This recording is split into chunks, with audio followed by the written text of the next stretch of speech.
उपासाला सुद्धा ही भजी तुम्ही नक्कीच खाऊ शकता। उपासाची गरमागरम आणि कुरकुरीत भजी तयार।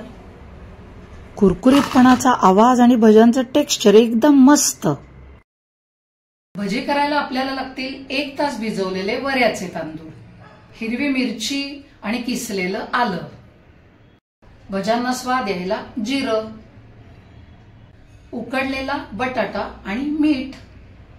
अर्धी वाटी वऱ्याचे तांदूळ घेतले होते, त्यातलं पाणी पूर्णपणे निथळून ते मिक्सरमध्ये, एक मध्यम उकडलेला बटाटा, 1.5 चमचा किसलेलं आलं, 3-4 हिरव्या मिरच्या, 1 चमचा जिरं आणि मीठ घालायचं।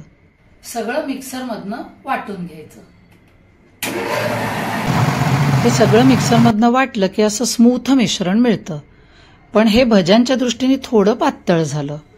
मग मी वऱ्याचे तांदूळ मिक्सरमधनं घरीच दळून घेतले आणि त्याची थोडीशी पावडर या मिश्रणात घातली। मग अशी कन्सिस्टन्सी झाली जी परफेक्ट आपल्याला हवी तशी आहे। गरम तेलात मध्यम आचेवर भजी सोडली आणि दोन्ही बाजूंनी सोनेरी रंगावर तळली की अगदी कुरकुरीत तेलकट न होणारी खमंग भजी तयार होतात। बरोबर हिरवीगार खोबरं कोथिंबिरीची चटणी।